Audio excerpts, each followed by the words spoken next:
तो मेरे ओड समाज के सभी साथियों को मेरा नमस्कार और मैं हूं सचिन ओड, नई दिल्ली से।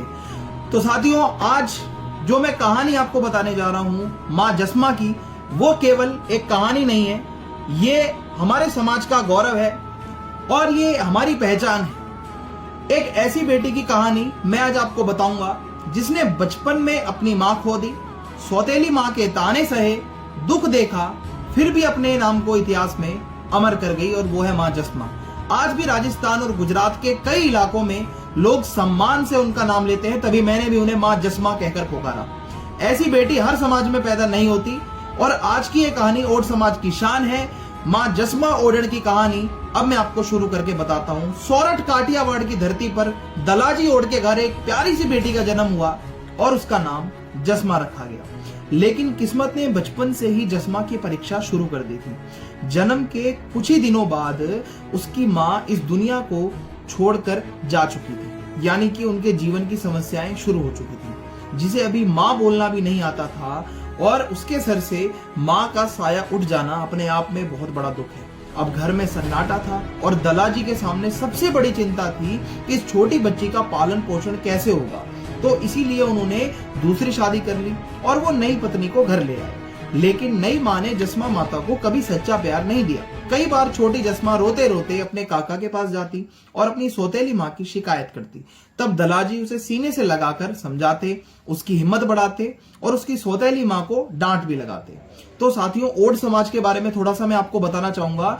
ओड समाज शुरू से ही बहुत मेहनती रहा है, ईमानदार रहा है और अपने हुनर के लिए जाना जाता है। मिट्टी का काम हो, घर बनाना हो, बड़े बड़े तालाब खोदने हो, ओड समाज का कोई मुकाबला नहीं है। आज भी जब किसी गांव में तालाब या जोहड़ बनाने की जरूरत पड़ती थी तो सबसे पहले ओड समाज को ही बुलाया जाता था।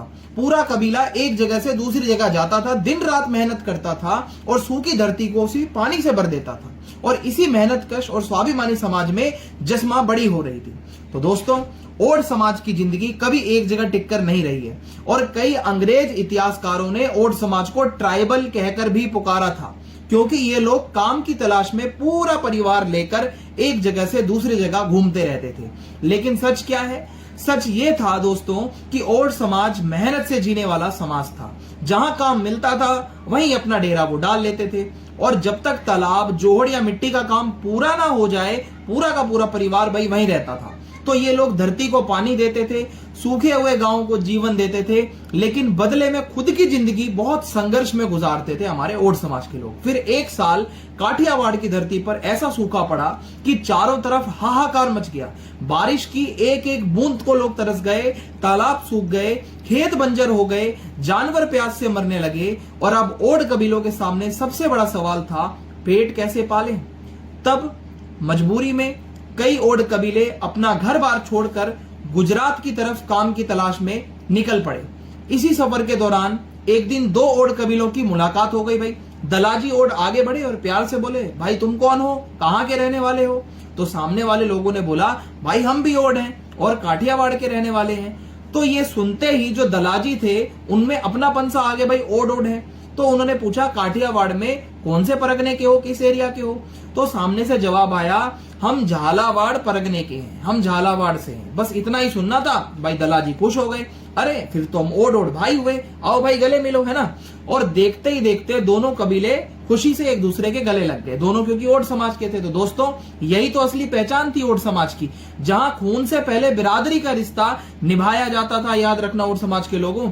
अब औरतें भी भाई बात करने लगी आपस में। दलाजी की पत्नी ने प्यार से पूछा कि बहन, आपके परिवार में कौन कौन है? तो भाई भलाजी की पत्नी बोली, बहन हम काम की तलाश में गांव छोड़कर यहाँ पर आए हैं, और पीछे हमारा 15-16 साल का एक बेटा है जो कुछ दिनों बाद हमारे पास आ जाएगा। तो ये सुनकर दलाजी की पत्नी बोली, जब तक तुम्हें अच्छा काम नहीं मिल जाता तब तक तुम लोग हमारे डेरे में रह सकते हो, है ना, हमारा डेरा है यहाँ पे। तो दोस्तों, आज के समय में लोग अपने रिश्तेदारों को घर में नहीं रखते, लेकिन उस समय ओड समाज एक दूसरे का सहारा बनता था, और धीरे धीरे दोनों परिवारों में अपनापन बढ़ने लगा, और फिर एक दिन दोस्ती रिश्तेदारी में बदल गई। तो दलाजी की सौतेली बेटी जसमा का विवाह भलाजी के बड़े बेटे रूड़ाराम यानी टिकन सिंह से कर दिया गया। तो कहते हैं दोस्तों, जसमा जितनी सुंदर थी उतनी ही वो संस्कारी थी, मेहनती भी थी, और टीकम सिंह भी कोई साधारण इंसान नहीं थे। धीरे धीरे उसने अपने काम, अपनी मेहनत से इतना नाम कमाया कि लोग दूर दूर तक उसको पहचानने लगे। तालाब बनवाना हो, मिट्टी का कोई बड़ा काम करवाना हो, निर्माण का कोई ठेका लेना हो, लोग सबसे पहले टीकम सिंह को याद करते थे। तो देखते ही देखते वो एक मशहूर ठेकेदार बन चुका था। लेकिन दोस्तों, किस्मत अभी जस्मा और टीकम सिंह की जिंदगी में एक ऐसा तूफान लाने वाली थी जिसके बारे में किसी ने सोचा नहीं था। अब हुआ क्या, यहां से कहानी शुरू होती है जस्मा ओडनी की। आपको पता चलेगा कि उन्होंने क्या क्या संघर्ष किया था और उनको क्यों याद रखा जाता है। तो दोस्तों, एक समय ऐसा भी था जब ओड समाज की बहुत इज्जत हुआ करती थी, बहुत ज्यादा इज्जत हुआ करती थी, और ओड समाज अपनी आन बान और मेहनत के लिए दूर दूर तक जाना जाता था। तो होता क्या है, लेकिन फिर समय बदला, है ना। और क्या हुआ, बाहर से हमलावर आए, मुस्लिम आक्रांता आए, राजपूत वंशों को उन्होंने बर्बाद करके रख दिया, जिसके बाद बहुत से राजपूत परिवार अपने इलाकों को छोड़कर अलग अलग जगहों पर रहने लगे जाकर। और इन्हीं में ओड समाज भी था, हमारे समाज के लोग भी बिखर गए। अब होता क्या है आगे अगर मैं आपको बताऊं दोस्तों, ओड समाज का काम बहुत कठिन होता था। ठीक है, तालाब खोदना, जैसा मैंने आपको बताया, बांध बनाना, नदी नाले तैयार करना, पत्थर ईंट से बड़े बड़े किले और मकान बनाना, और ये सब काम ओड समाज बहुत अच्छे से करता था। मतलब ये काम करने में हमें कोई ज्यादा तकलीफ या समस्या नहीं आती थी। अब इसी समाज में जन्म हुआ था जस्मा ओडनी का, जैसा कि मैंने आपको पीछे बताया। और जस्मा का जो पियर था वो था सोरठ काठियावाड़, और जस्मा की जो शादी हुई थी वो टीकम सिंह यानी रूड़ाराम ओड के साथ हुई थी। अब टीकम सिंह बहुत बड़े ठेकेदार माने जाते थे। ठीक है, वो बहुत बड़े ठेकेदार थे, उनका नाम चलता था बहुत अच्छा खासा। अब कहानी पहुंचती है गुजरात के पाटन नगर में। पाटन वो शहर है जहां आज भी लोग उन्हें पूजते हैं। उस समय वहां राजा सिद्धराज जयसिंह राज किया करते थे, लेकिन लगातार 3 साल तक वहां पर पाटन में बारिश जो है वो नहीं हुई थी। चारों तरफ सूखा पड़ गया था, बहुत तरफ मतलब हाहाकार मचा हुआ था, लोग पानी के लिए तरसने लगे थे, खेती बर्बाद हो गई थी, तालाब सूख गए थे। तब राजा बहुत परेशान हुआ, बहुत ज्यादा तंग हुआ। उसने अपने मंत्रियों को बुलाया और बोला कि कुछ ऐसा करना होगा जिससे जनता को पानी मिल सके, लोग वरना प्यास से मर जाएंगे। तब फैसला लिया गया कि एक बहुत बड़ा तालाब बनाया जाएगा और जिसका नाम रखा जाएगा सहस्त्रलिंग तालाब। इस तालाब का नाम याद रखना दोस्तों, आगे आपको पता चलेगा इसके साथ क्या हुआ था। तो अब इतना बड़ा तालाब बनाना कोई आसान काम तो नहीं था, है ना भाई। तालाब बनाने में आपको पता है बहुत काम लगता है। तो राजा के मंत्री ने बोला, महाराज इसके लिए किसी अच्छे ठेकेदार को बुलाना पड़ेगा, क्योंकि वही कोई अच्छा ठेकेदार अगर होगा वो काम कर सकता है। तो सभी के जुबान पर केवल एक ही नाम था, वो था टीकम सिंह ओड, क्योंकि उस समय तालाब बनाने में ओड समाज का कोई मुकाबला था ही नहीं भाई, ओड समाज के आगे कोई नहीं टिकता था।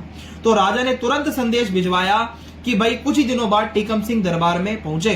तो उन्होंने हाथ जोड़कर बोला कि भाई क्या आदेश है महाराज, बताओ मैं क्या सेवा कर सकता हूं। राजा ने कहा, हम बहुत बड़ा तालाब बनवाना चाहते हैं, क्या तुम ये काम कर सकते हो। अब टीकम सिंह ने गर्व से कहा कि महाराज हम ओड लोग मिट्टी और तालाब के काम में बहुत माहिर हैं, आप हुक्म तो करो, मैं सैकड़ों ओड परिवारों को बुलाकर काम शुरू करवा दूंगा, आप सिर्फ आदेश दो। तो दोस्तों, यहां से शुरू होती है जस्मा ओडनी की जिंदगी की सबसे बड़ी कहानी, जब वो लोग काम करने यहां पर आएंगे। तो एक ऐसी कहानी जिसे सुनकर आज भी हम सब गर्व महसूस करते हैं जितने ओड समाज के लोग हैं। तो टीकम सिंह ने राजा का काम स्वीकार कर लिया। फिर क्या था, सैकड़ों ओड मजदूरों को बुलाया गया, सहस्त्रलिंग तालाब की खुदाई शुरू हो गई। तालाब के किनारे ही ओड समाज के लोग अपना अपना डेरा डालकर रहने लगे। थोड़ा अलग टीकम सिंह का भी डेरा था, वहां पर वो वही अपने पति के साथ रहने के लिए जस्मा ओडनी भी आई हुई थी, है ना। तो दोस्तों, कहा जाता है कि जस्मा बहुत सुंदर थी, उसकी सुंदरता के आगे स्वर्ग की अप्सराएं भी फीकी लगती थी, और पूरे पाटन नगर में जस्मा जी की सुंदरता का वर्णन चलता था। और जब भी लोग बात करते थे कहते ऐसी सुंदर औरत हमने पहले कभी नहीं देखी। तो जयसिंह राजा को जब पता चला, उसके मन में लालच आ गया, उसने अपने गुप्तचरों से जस्मा के बारे में पता करवाया। फिर एक दिन राजा तालाब का काम देखने के बहाने टीकम सिंह के डेरे के पास पहुंचा, और जैसे ही उसकी नजर जस्मा पर पड़ी, वो जस्मा की सुंदरता का दीवाना बन गया। राजा ने मन में ठान लिया कि जस्मा को महल में लाकर अपनी रानी बनाऊंगा। अब राजा की नीयत खराब हो गई और उसने अपने महल की बांदियों को बुलाया और कहा कि जाओ किसी भी तरह जस्मा को समझाकर महल में लेकर आओ। तो राजा की बांदियां जस्मा के पास गई। उन्होंने जस्मा को लालच देते हुए कहा कि तुम जैसी सुंदर औरत मिट्टी का काम करने के लिए नहीं बनी है, तुम महलों की रानी बनो और रानी बनकर राज करो और अपने पति को छोड़ो, हमारे साथ महल में चलो। तो दोस्तों, अब यहाँ जस्मा ओडनी ने वो जवाब दिया जिस पर पूरा ओड समाज आज भी गर्व करता है मां जसमा ने गुस्से में कहा, मैं ओड खानदान की ओड राजपूतनी हूं, पतिव्रता नारी हूं, अगर किसी ने मुझ पर गंदी नजर डाली उसका अंजाम बहुत बुरा होगा। इसके बाद जसमा ने अपने पति टीकम सिंह को बताया कि हमें यहां से चले जाना चाहिए, राजा की नीयत ठीक नहीं है। तो अब टीकम सिंह भी समझ चुका था कि मामला बहुत बिगड़ सकता है। उसे लगने लगा कि अब खून खराबा भी हो सकता है। उसने चुपचाप तलवारों और भालों का इंतजाम करना शुरू कर दिया। पाटन नगर छोड़ने की तैयारी होने लगी, लेकिन दोस्तों राजा सिद्धराज जयसिंह जसमा को इतनी आसानी से जाने देने वाला नहीं था। तो दोस्तों जब राजा की बांदियां वापस महल में पहुंची तो उन्होंने राजा जयसिंह को सच सच बता दिया। उन्होंने कहा, महाराज जसमा किसी भी कीमत पर महल में आने को तैयार नहीं है। बस फिर क्या था, राजा का घमंड और लालच दोनों बढ़ गया और उसने सोचा अगर प्यार से नहीं मानती तो जबरदस्ती उसको मैं लेकर आऊंगा, पर जसमा को लाऊंगा। तो राजा अपने सैनिकों को लेकर सीधे टीकम सिंह के डेरे की तरफ निकल पड़ा। लेकिन दोस्तों टीकम सिंह पहले ही राजा की नीयत समझ चुका था। उसने रातों रात ओड समाज के लोगों को पाटन नगर छोड़ने का बोल दिया था और राजा ने पीछा किया और रास्ते में जाकर पूरे ओड कबीले को उसने घेर लिया। चारों तरफ सैनिक ही सैनिक थे भाई।